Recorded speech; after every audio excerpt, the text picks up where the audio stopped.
Welcome back to Wasted, the podcast where we listen to those who know weight loss best. I'm talking about you, my plus size baddies.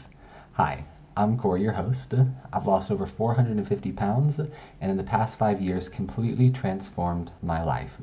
You may know me from TLC's Too Large, now it's called Dangerously Obese. Still not a fan of the name, but thank you so much for joining me this week. I apologize about last week. I had to move a lot quicker than I thought I would. But I made it, it happened, and I am here. And if you're watching the video podcast, you can see the mess behind me. But thank you so much for tuning in to Wasted. And this week I want to talk about the 5 things that I experienced that may be sabotaging your weight loss results. But before we get into that, I first want to talk about my non-scale victory of the week. This week I actually fell off. I moved from where I was before to my new apartment. And so I'm going to a new grocery store chain, and I walk in there, and I told y'all, I love my ice cream. However, I typically keep ice cream that I kind of like at the house. I don't keep the ice cream I love at the house. And so when I moved in, what did I do? I went to the grocery store, and I was looking for ice cream. I love to have ice cream in the house, but I keep the ones that I kind of like so that I don't overindulge on the ones that I love. Well, they were all out of the ones I liked. Well, kind of liked, and they only had the ones I love. They had Oreo ice cream cones, and I was like, I have to. I wanted it so bad, and so I let myself have it. But then I let myself have it again. And then, after I gorged myself on those, I let myself have it again. So I've put a ban on anything Oreo related coming into this household, and I actually found where they had the ice cream that I kind of like. It's just same distance in the different direction. So that's where I will be shopping from, at least for those, because they're a staple. If I know there's something in there that I kind of like, I don't overindulge myself on it. I just go get what I need when I have a really bad craving, and then I'm good. And so I fell off the wagon a little bit, but I found a way to get back on, set a no-go on Oreo, and find what works for me at a store nearby. So that's my non-scale victory, my non-scale whoopsie, and getting back on track. So this week I want to talk about the 5 things that I did that could be sabotaging your weight loss journey. The first one is undereating. I know we all start this weight loss journey that we're like, oh, we have to be in a calorie deficit. We have to eat less. When I got done with the weight loss surgery after Dr. Proctor, I lost weight. I lost like 120 pounds, and then I hit a wall. And the reason I hit a wall is because I was still eating severely under what I should be. After surgery, you consume a lot less, and you'll be consuming a lot less in general, but you should still be getting enough calories in the day to fuel your body. I was just going off of eating absolutely nothing. I hadn't started to scale up my meals as my stomach healed and adjusted to what was comfortable. You're kind of supposed to do that, and I hadn't started to.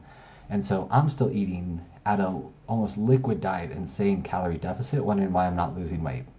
Or my weight loss is at a standstill. For me, what I had to do is start tacking on calories. Instead of going for the high volume, low calorie version, I started to add a few more calories in my diet.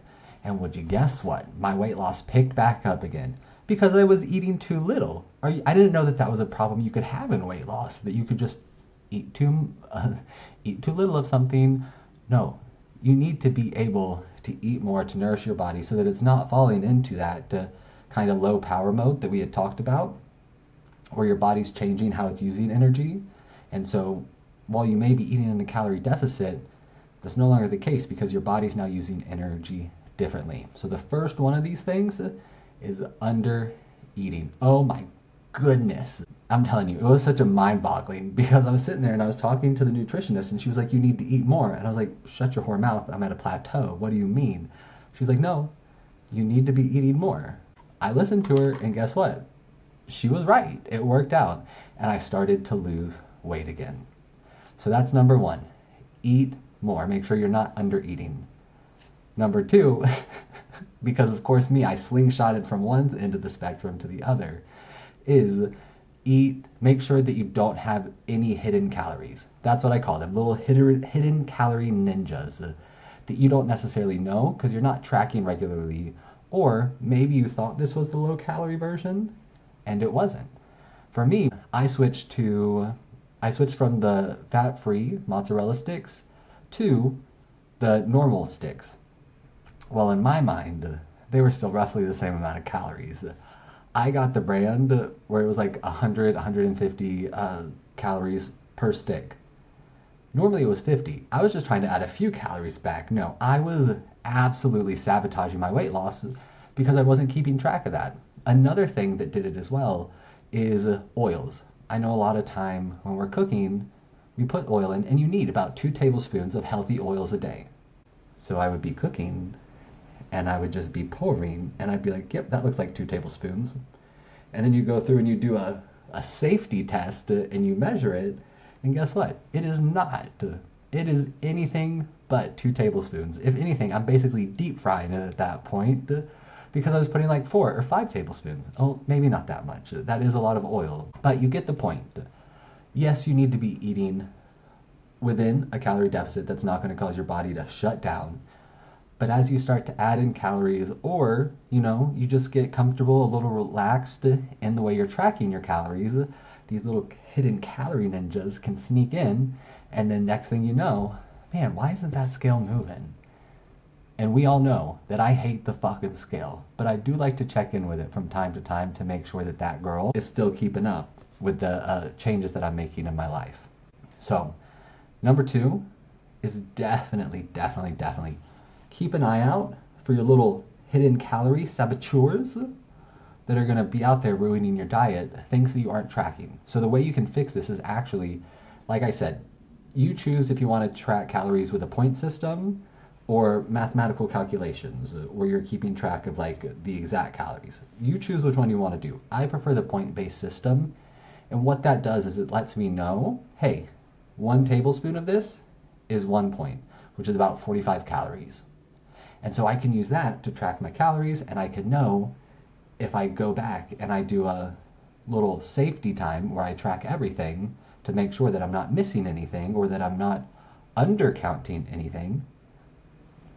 And then that's when I realize, oh shit, the oil got me, the mozzarella, not the mozzarella sticks. I wish there were some low calorie mozzarella sticks. I've seen people do it with the mozzarella and they'll put it in breadcrumbs. I don't think I have the kitchen savviness to be able to pull that off and it be pulled off well. But the cheese sticks, mozzarella string cheese, things like that were sabotaging my weight loss that I didn't even recognize. So I went from undereating to trying to buff up my calories to then slingshotting to overeating, and it was the first time I saw the scale creep back up. It was the first time. I lost my mind. I was like, you've been playing the game the whole time. Me and that scale, we started to get a little buddy, and then she was like, guess what? Something's off, something's wrong. And so I had to listen to the scale that one time, but I was looking at climate. And so if everything was good and then all of a sudden it wasn't, something had changed and I needed to fix it. Especially after I started adding calories and losing weight again, and now all of a sudden I'm not. It's because I added too many calories and I just didn't notice. So keep track of what you're eating. Make sure that you're eating enough and that you're not eating too little. The third thing, and this is just me to you, it's telling people about your weight loss journey too soon. I'm not saying you can't tell someone about your weight loss journey. You absolutely can. And especially if they're going to motivate you and inspire you, yeah. But you don't necessarily need to tell them at the beginning, because what happens is as we tell them at the beginning, it's because we're insecure. I'm the key person who does this, but we're insecure. And so we tell someone we're losing weight because we're trying to let them know, like, hey, I'm going to be a version of me that you will accept and love. But then you tell them that, and you get in this perfectionist mindset where, well, they're watching me, someone knows, and you're trying to sit there and make sure that you're making every perfect decision that you possibly can. And guess what? Perfectionism will kill your diet and crush all of that good energy, all of that desire you have to lose weight, because you're trying to maintain this perfectionist mindset. You're trying to be perfect in your weight loss journey, and your weight loss journey is not perfect. And so take a little bit of the pressure off, at least at first when you begin, because that's where you're going to be finding your groove. Don't feel like you have to be perfect at that point. Wait a little bit, get your groove, and then if you want to tell people, tell people. And guess what? If you want to tell people regardless, this is a podcast where I am giving you advice. You do not have to take it. I'm just telling you that oftentimes when we're doing that, we're trying to project and let someone know that, hey, I'm working to be this version of acceptable, and telling them that in the hopes that they'll like us, or maybe like us more, or maybe the shame that we have internally will lessen because, well, now they know that I'm going to fix it. And let me make this clear. You don't need to be fixed. There's nothing you need to do to fix it. You don't have to tell everyone, especially not at first, that you're losing weight. Get a handle on it, and then once you have a handle on your weight loss, that's when you can begin telling people.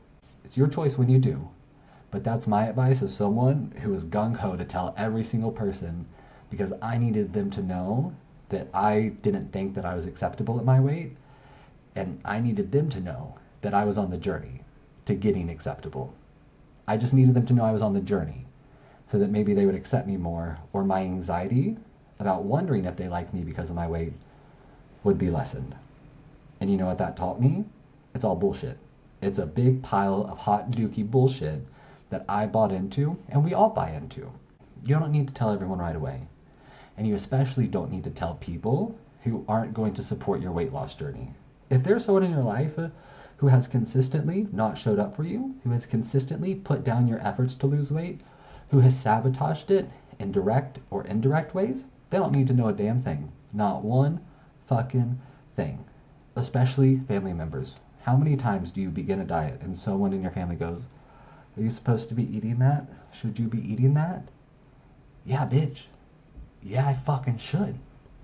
But it's just this thing that happens when we begin to lose weight. We want to tell everyone, you get to choose who you tell. Okay? But don't let anyone put you into a perfectionist mindset or make you think that you can't have X, you can't have Y, and you can't have Z. If you want those nachos, go get those fucking nachos. Those nachos aren't going to ruin your weight loss journey. Inconsistency and having the nachos all the time will.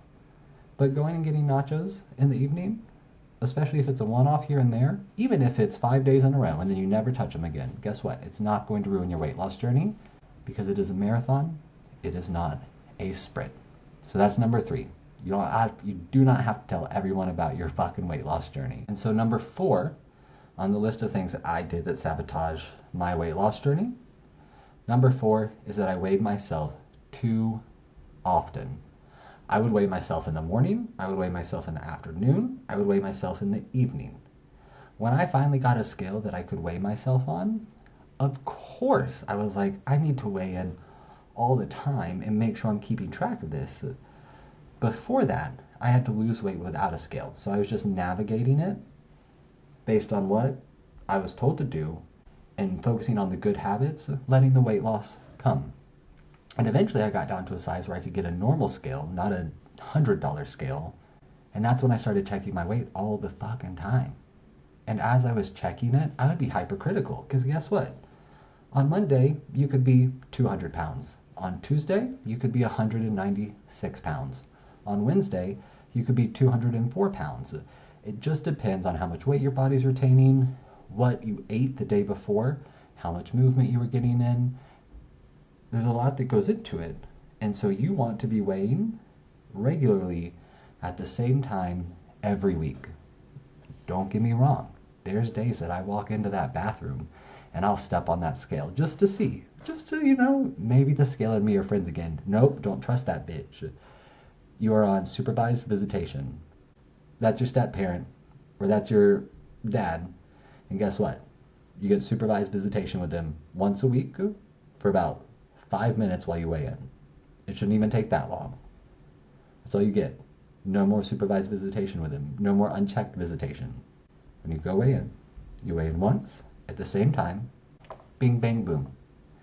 And that's how you keep track of it. Because during the week, your weight's going to go up and down. It's going to fluctuate all over the place. Especially if you're heavier and you weigh a lot more. I feel like my weight significantly fluctuated when I was heavier than where I am now. Now that could have just been that scale was fighting for its life with me on top of it. But as I began to lose weight, I stopped focusing on the scale. There was a period where it's all I could focus on, and then I realized, oh, she's a dirty liar. And I threw her out, and I never looked back. And so now I weigh in maybe once a month, once every 2 weeks. I don't concern myself with weighing in because I'm too busy focused on the habits to worry about the results. The results are going to come based on the habits that I've built.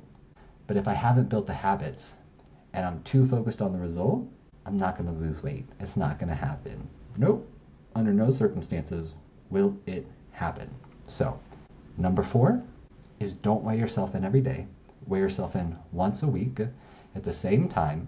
And if you want to take your flip-flops off, if you want to wear it completely naked, even with your nails off, whatever you got to do it. But don't do it too often. Don't put so much value in the fucking scale. As a matter of fact, if you want to get rid of your scale, get rid of your scale. The scale with which you lose weight should be the progress, the new habits you're creating, all of that. That should be your scale. That should be your compass. And the 5th piece of advice I had for you for the things that almost derailed my weight loss, number 5, stop listening to skinny bitches. I'm not saying that you can't listen to someone who used to be heavy and who has lost the weight, but if you're listening to Mary Sue, who's only ever weighed 100 pounds and has only ever lost 0.5 pounds, and she's trying to give you health, fitness, and well-being advice, take it with a grain of salt.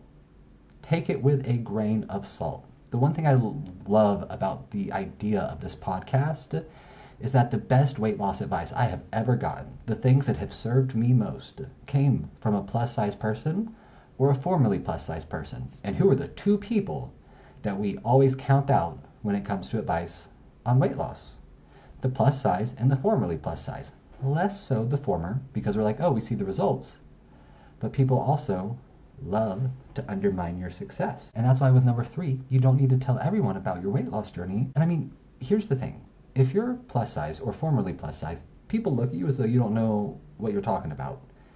But you've been at this your whole entire life. You've been trying to lose weight since what? Probably kindergarten, first, second. For a lot of people, it's been a lifelong struggle. For some people, something happens, you gain weight, and you then have to deal with that later in life.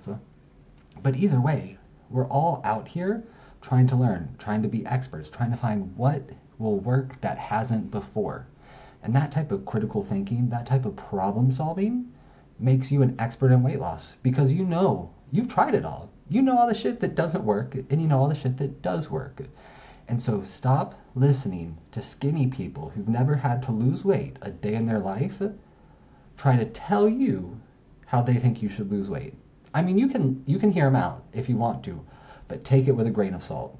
And if it's coming from someone who's trying to put shame on you to make you feel bad about the fact that you haven't lost the weight yet, and they're associating shame with it, get rid of them. That isn't someone that you want to be listening to with advice. That's someone who's trying to make themselves feel better at your expense. So, listen to your plus-size baddies. Speaking of which, I finished the interview with one of our first plus-size baddies, so that'll be coming out in a few weeks. But start listening to plus-size people for your weight loss advice.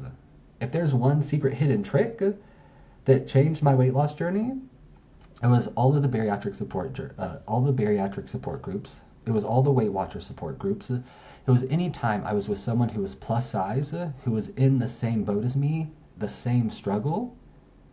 It was with all of them that I was able to finally lose weight. It was with all of them that I finally learned the secrets to everything, to losing weight. Thank you so much for listening to Wasted, the podcast. This was a short episode, but I put on the video. If y'all want to watch the video version on YouTube, otherwise, no matter where you're listening, please make sure to like, subscribe, and send this to someone who's on their weight loss journey, starting it out, and has told you about their weight loss journey, so you can support them, I can support them, and we can all support them. Thank you so much again for listening. I will see y'all next week with a new episode. I'm so excited.